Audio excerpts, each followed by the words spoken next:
I lived in West Virginia for the past 3 years. The growing healthcare sector made it the ideal place to be transferred, as it had not only the best places to work, but also a decent chemical manufacturing sector as well. A penny saved is a penny earned, as if the healthcare system here in the US wasn't making enough money already. That being said, my work in healthcare has nothing to do with what happened on the night of January 16, 2023 to March 16. I've made many notes on what happened when it happened, a habit I picked up from my work, but only in late 2023 did I start to obsess over it. January 16th.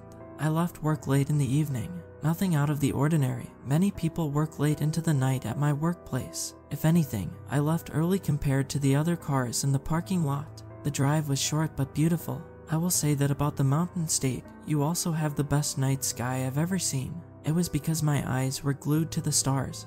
Whenever I came to a stop that I saw it, a shadow blocking out the stars, moving fast enough for me to notice and slow enough for me to understand the shape. It was like a snake. It had a head, rectangular in shape, with strange interruptions in the shadows, but the body thinned out towards the tail. It was snake-like not only in shape, but in the way it moved, serpentine. It was like seeing one of those water snakes, but instead of wriggling along the surface of a still lake or slow-moving river, it was making its way across the stars. I followed its movement path, ignoring the car behind me honking its horn. My car roof got in the way at some point, but I stuck my head out the driver's side window to get a good look at it. A screech of tires, and a sudden rush sent me back into the car. The driver behind me got too frustrated waiting for me to move, so they decided to drive around me at the same time I stuck my head out. Thankfully, he didn't drive so close. I lost sight of the snake-like creature. I don't think it moved so fast at that moment. I just think it went beyond the dark shapes of the mountains and trees, leaving me searching for it. It wasn't so dark that I would have trouble spotting it again if it was in sight. With a disappointed sigh, I drove on. When I got home, I turned to a clean page on my notepad. I wrote the date and description of what I saw on that page, with some possible theories. I blamed my eyes at first, but then I made suggestions like a plane banner, a lost kite, and a unique weather balloon. All of them were perfectly logical and believable. It was enough to make me forget about it and go to sleep. February 6th. Same deal. I was on a night drive, but not from work. I had a few days off for personal leave. I was driving to my girlfriend's, planning on surprising her, but I got distracted by another sliver of movement in the sky. Not the same creature. It was larger, closer to the mountains. It seemed to be circling them. The creature seemed more anthropomorphic, with legs and arms, but also wings. The legs and arms were way too long for the gigantic body, dwarfing the tiny frame, and the wings even more so. The limbs dangled and flowed with the movements of the flying creature, which were sometimes slow, and sometimes so fast I would occasionally lose sight of it. I tried taking a picture with my phone, but it was a 10-year-old BlackBerry. Whatever miraculous night photo I thought I took was only a dark, grainy blur that wouldn't show anything, no matter how much editing went into it. The creature flew behind the mountain, and I didn't see it return. I waited. I completely forgot my plan to visit my girlfriend. Instead, whenever I had a free night, I would spend hours watching the sky, sometimes with someone with me, but mostly I was alone. Nobody knew what I was searching for. They just thought I took up a new hobby of stargazing, and appreciated that idea enough to not ask too many questions. My main focus was the part of the sky above the forest and near the mountain. Night after night, I watched, but it was only weeks later that I saw anything. February 27th. A pattern, 3 weeks between each sighting. I glimpsed the snake-like creature with a cheap telescope at hand. I was able to observe it a lot better, and thankfully it was a clear night. The interruptions in the snake-like creature were due to its several limbs. It had so many legs, like that of a centipede. They might have been wings, but if they were, they didn't seem to be moving that fast. Or maybe they were moving so fast that they looked like they were moving a little slow. I don't know for sure. More importantly, its pathing reminded me of the second sighting, circling the mountains, stopped, moving, sometimes jolting to the next spot before stopping again. 10 minutes later, the creature disappeared behind the mountain, and I waited a little longer, but at some point, I knew it wouldn't come out again. The most important finding was the 3-week gap between the appearances. It might have been a stretch to believe that they operated on clockwork, but too many factors lined up to say this was some random occurrence. March 20th. The last sighting. Now, this is where I finally opted to learn something. I couldn't take it anymore. I couldn't sit back and watch it appear from a distance. I didn't have a good sense of their scale or their movement. Something as wondrous as this cannot be excused as nothing important. I decided to venture as close to the area they flew as I could. That meant taking dirt roads and my city car, passing by overgrown and abandoned hiking trails, as well as encountering the odd stag that wanted to play deer in the headlights. When I finally reached a point where the car could go no further, not without damaging it, I left it behind. I'm not an idiot either. I placed GPS tags for my phone to pick up on. A new phone too. I could find my way back in the dark if I had to, but I also brought a powerful flashlight. Finally, a camera with a 64GB card. Enough to get tons of high quality shots, maybe even video too. I didn't need much more than that. I didn't plan on staying the whole night. I wasn't too eager to walk through the forest at night either. I knew the dangers. Every sane human understands the threats that await us in the dark, especially away from civilization. That being said, I am a firm believer in statistics, and the risk to reward ratio was acceptable. I just wanted that one good look. Who knows where that, and maybe a few photos, would take me.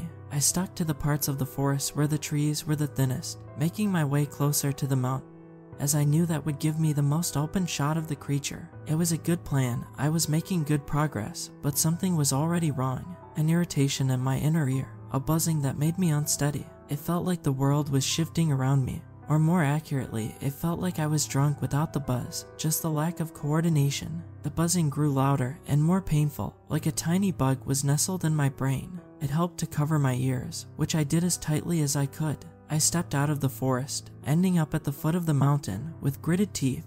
When it began to fade, the sense of relief was intense. I didn't know I could tense so many muscles without actually pain. I opened my eyes and noticed a familiar shadow across the mountain. Turning around, I saw the second creature, the humanoid with long limbs and massive wings. I thought I might see it again. The angel and the dragon, I called them. The angel drifted, then jolted, then flew in its usual pattern. I got my camera ready as it did, the moonlight being enough to find it, and the appropriate buttons to set things up.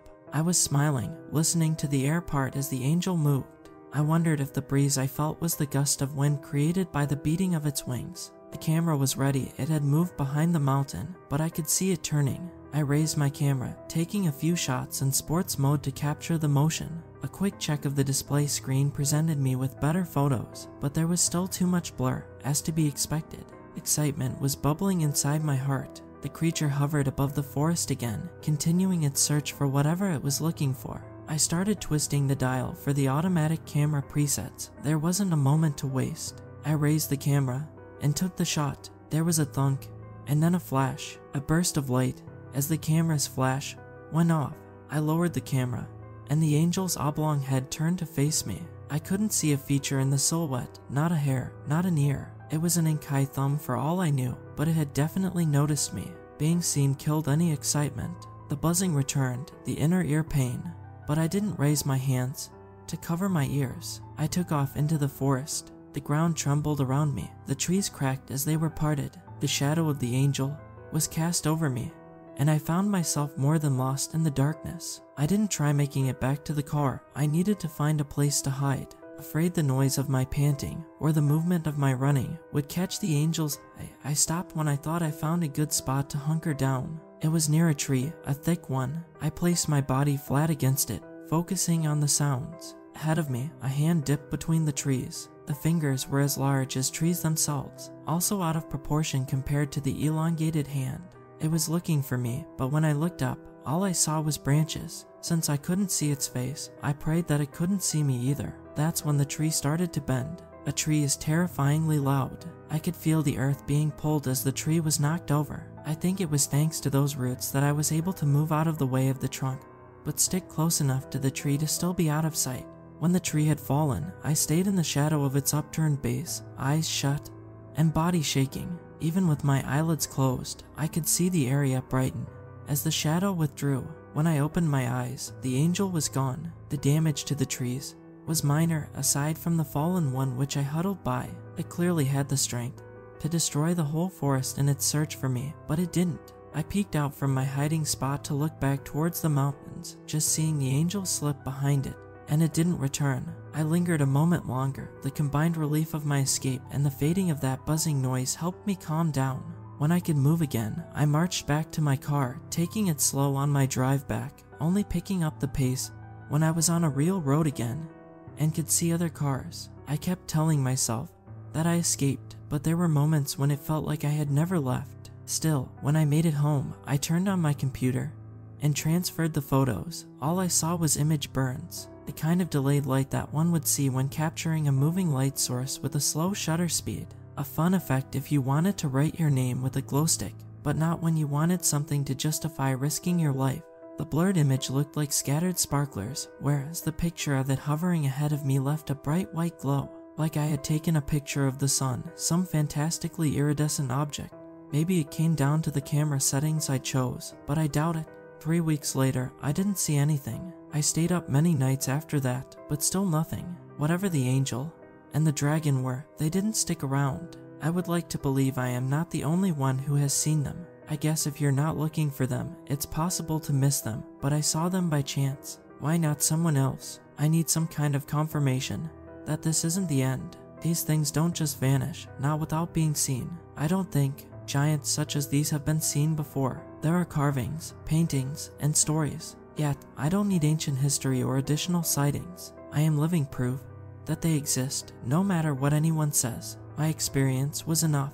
I am convinced that I saw ancient giants in West Virginia.